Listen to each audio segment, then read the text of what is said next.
Cristiano Ronaldo et Lionel Messi sont considérés régulièrement comme les deux meilleurs joueurs de l'histoire du football moderne. D'ailleurs, ces deux joueurs-là ont changé d'air et de championnat en quittant respectivement la Juventus et le Barça. Si le transfert de Lionel Messi au PSG était pressenti depuis plusieurs mois, le retour au CR7 à Old Trafford a surpris tout son monde. Mais un sacré coup de la part du club mancunien a rendu l'impossible possible. 12 ans après son départ, le quintuple ballon d'or est de retour dans le club qu'il avait révélé. Cette arrivée n'était pourtant pas si évidente et peu de spécialistes voyaient Manchester United capable de s'aligner sur les exigences salariales de l'international lusitanien. Cependant, il était impossible pour le club de rester passif face à la potentielle arrivée de son enfant prodige au sein du club rival Citizen. Les actionnaires ont mis la main au portefeuille et les anciennes légendes comme Sir Alex Ferguson, Rio Ferdinand ont dégainé leur téléphone pour convaincre la légende de faire son comeback.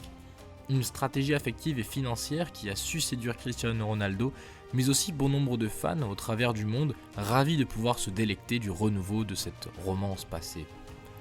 Pour preuve, Adidas, équipementier des Red Devils, a été pris de court et la fermeture des usines au Vietnam pour cause de Covid-19, toujours lui, ne lui a pas permis d'avoir les stocks nécessaires pour satisfaire la demande. En quelques heures, plus de 400 000 maillots auraient été vendus. Du jamais vu. Pour Cristiano Ronaldo, il s'agit d'un défi de taille XXL au sein du championnat le plus disputé au monde. Mais Ronaldo est bien décidé à tout mettre en œuvre pour que l'idylle perdure. Dans cette vidéo, on revient sur les premiers pas de CR7 dans son ancien club.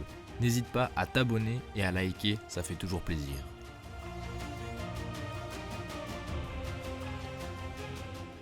En clôture de mercato, CR7 signait pour Manchester United et rejoignait les installations du club après une quarantaine le 7 septembre. Quelques entraînements collectifs furent suffisants pour que l'entraîneur des Red Devils décide de l'aligner en pointe contre Newcastle. 4 jours plus tard, à l'occasion de la 4e journée de Premier League, le stade était plein, prêt à l'accueillir sous les ovations. Ronaldo ne mettait qu'une mi-temps avant de faire trembler les filets en jaillissant suite à une erreur de main du portier des Magpies. Un comeback qui ne pouvait se conclure ainsi suite à l'égalisation de Newcastle. Bien lancé dans la profondeur, Cristiano Ronaldo trompait le gardien entre ses jambes pour redonner l'avantage aux Mancuniens. Un match qui sera remporté sur le score de 4-1. Des retrouvailles parfaites entre Ronaldo et son public.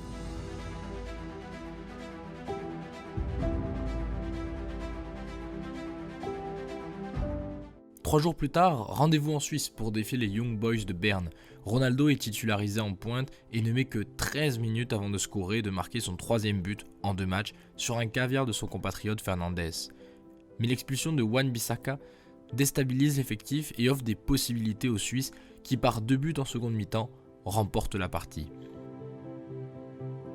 Ronaldo est aligné une 3e fois d'affilée en pointe à l'occasion d'une rencontre de Premier League contre West Ham, une rencontre disputée avec des Hammers décidés à bouger les Mancuniens.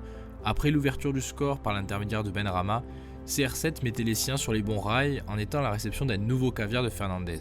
Un jeu mancunien qui est porté vers l'offensive, un style de jeu qui s'est renforcé depuis l'arrivée du joueur avec la possibilité d'utiliser sa vitesse dans le cadre de transitions rapides.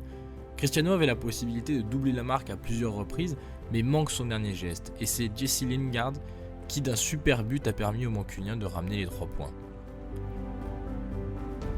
Face à Aston Villa, fin septembre, CR7 ne joue clairement pas son meilleur match. Ses partenaires peinent à le trouver, il est très bien encadré par ses défenseurs et n'arrive pas à faire la différence. Ce sont plutôt les milieux de terrain comme Pogba ou Fernandez qui étaient les plus dangereux, bien que le second manque un penalty dans les ultimes secondes.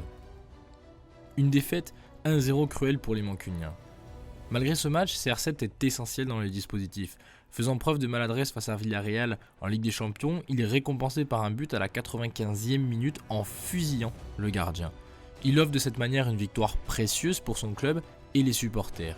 Il s'agit de son 5e but en 5 matchs, des statistiques tout simplement stratosphériques, confirmant son statut de joueur de gros calibre malgré ses 36 ans. Sa soif de but, son professionnalisme et son expérience font grandir un groupe désireux d'apprendre de la légende. Son impact dans le vestiaire est énorme et a entraîné une hausse de l'intensité au cours des entraînements. Une source d'inspiration qui va bien au-delà de ses propres partenaires puisque Townsend, buteur d'Everton au cours du dernier match de Manchester United, a repris la mythique célébration de CR7. La rencontre opposant Man U à Everton s'est soldée sur un nul 1 partout au cours d'un match où les lacunes défensives du club se sont de nouveau manifestées et où Ronaldo, sur le banc en début de rencontre, n'a pas eu d'occasion pour marquer une nouvelle fois. Son entrée en jeu lui a permis de disputer sa 200e rencontre en première ligue. Ronaldo semble bien parti pour marquer encore l'histoire du club. Si des coups de mousse sont attendus au cours de la saison, il est certain que le club dispose d'un joueur de classe mondiale dans ses rangs pour faire la différence au cours des grands matchs.